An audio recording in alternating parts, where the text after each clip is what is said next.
Hey, this evening we're talking with Bob Hamilton, who's running for the Senate. Bob is from Kansas City, and I think he's going to tell us a little bit about himself and how his campaign's going. Okay. So, Bob, tell us a little bit about what prompted you to get into the race and what you've been doing in Kansas City. Well, I realize that it's not the first thing that people think of, that a plumber would run for U.S. Senate, right? Because we keep sending doctors and lawyers up there, and they don't fix anything. Mm-hmm. And so why not a plumber? Why not somebody that has created hundreds of jobs in my area with high-paying jobs? So I thought, I can do this, and I can fix this. Because professional politicians, they keep sending them up there, and they're not capable of fixing it. We need somebody that, like Trump, like from the business world. And that's what he does, is he fixes things. It's a daily routine that we have to go in and work on things on our business. And we have to make decisions, and we have to make hard decisions. And so I think that translates very well to the political scene. And I think that I just have the tools to be able to do that. I started a business in '83. It was just Teresa and I, and we've grown it to 160 people in our area. So you cover pretty well most of all of Kansas City and the area. We do, yeah. We're probably about a 60-mile radius from our shop. Mm-hmm. So we started out as plumbers, then we added HVAC, and then rooter services, and then electrical. Mm-hmm. So we do, and it's all in-home services. So we don't do work for builders or remodelers. It's just homeowners. I see. Okay. I like your slogan, send in a plumber to drain the swamp. Right. That's pretty good. Right. So that's probably one of President Trump's main objective was to drain the swamp. What's your thoughts on the president and his policies and his agenda? Do you support the president? Or? Absolutely, 100%. I love what he's done. I have 12 kids, so I have 6 boys, 6 girls, and pro-life is a huge issue for me. And I love the justices, the conservative justices that he's been able to put in the courts, and the 2 that he got on the Supreme Court. We're so close to getting another one, and I want to be there to confirm his next conservative justice. So that's a big issue with me.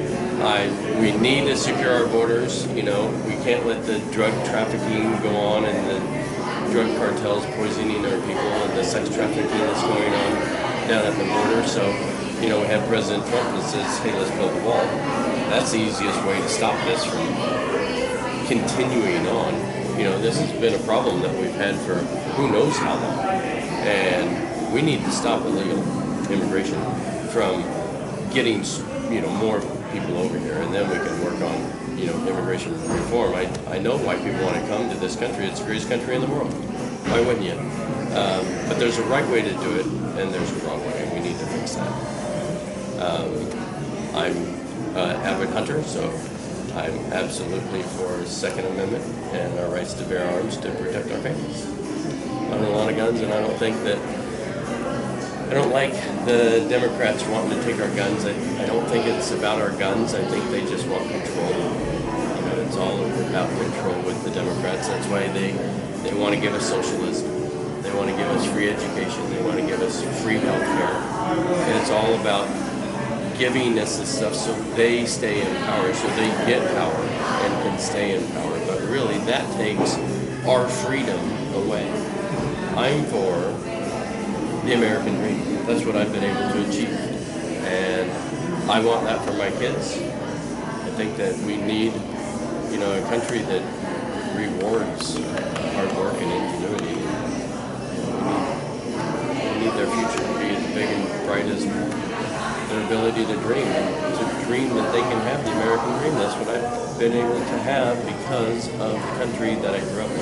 And I want to continue to have that same country, and it's the same kind of ideals that President Trump deals with. And I want to get up there and stand by him, because I think he's a true conservative from Kansas that, can stand beside him with common sense and business ideas. One of the big issues right now is, of course, the COVID-19 and the shutting down of the government, and shutting down of the country, the businesses. We're trying to get that started. The president is, and one of the main issues we have right now is the schools, as far as getting the schools back in order. What's your opinion of the COVID-19 and the shutting down of our businesses? Well, I think originally, when it all came about, we didn't really know what we were dealing with, and so we had to side on the side of caution, right? Err on the side of caution. So I'm okay with that, because it's all about saving lives. But it's time to open up again. We're getting past all of this. We need to open up our schools again. It's shown that possibly that the younger kids don't transmit the COVID. They can get it, but they don't transmit it, and if they do get it, they don't get it. So I think that just for a mental health issue, we need to open up our schools and to get our kids back to school. I think that we can do it with our grade schools. I think we can do it with our high schools. Have some distancing, and I think we can do it very safely. I think we can do it with our colleges. I've got 2 kids in college, and they're dying to get back to school. They don't want to do this Zoom school stuff. I've got one left in high school, and he wants to get back for his senior year.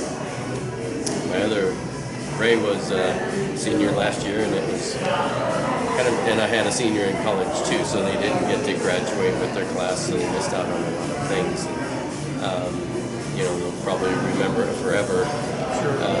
But I don't want that to continue with the rest of it. I think that we need to get back to normalization.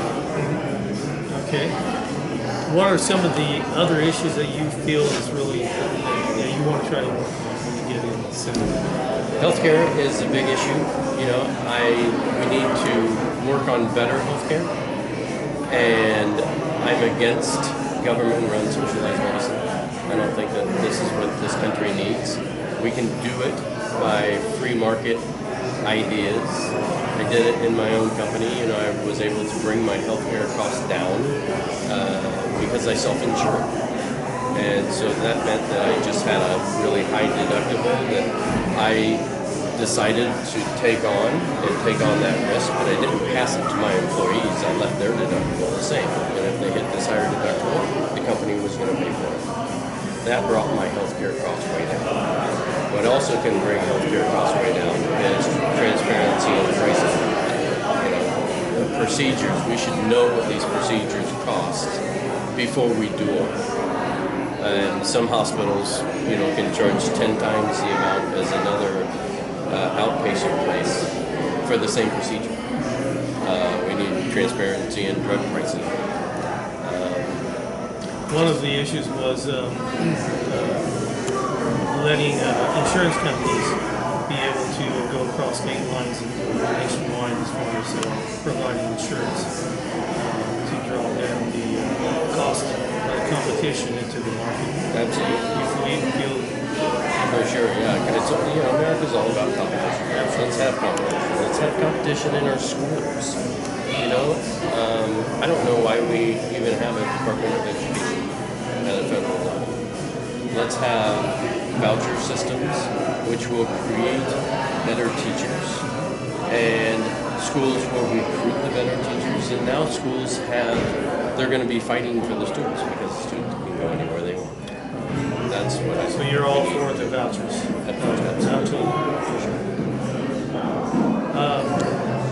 How's your campaign doing as far as have you gotten across the state? I mean, it's a big state, so if you can get to the West End, you're doing just fine. So how's that working for you? It is a big state, yes. But we've been to clear out west. I think the furthest west and south was Liberal. We went to Dodge City and Garden City and Liberal, and then we went up to Colby and Hoxie and Hayes, and kind of hit all that area. We've been down in southeast Kansas, down in Cowley County and Coffeyville, Fort Scott. It's just some of the. I'm having a hard time remembering all the places. All the places you've been, yeah. a lot in Wichita, Park City. Just we're not stopping. I mean, we're on the road every single day until the election, and I think that's what it takes. I think that people they want to see more than just a 30-second or a 1-minute commercial on the radio or whatever on TV. They want, if I can get out and see people, then I think I can turn some heads, and we're doing it. And I like it. I enjoy it. I kind of thrive on it. So it's kind of fun. It's getting in your blood. It is. It is. Yeah. Have you run for any office before this, or is this the first office you run? First office, I was on a small school board at private school, and that's about the only thing political I've done, other than just running a business. 37 years.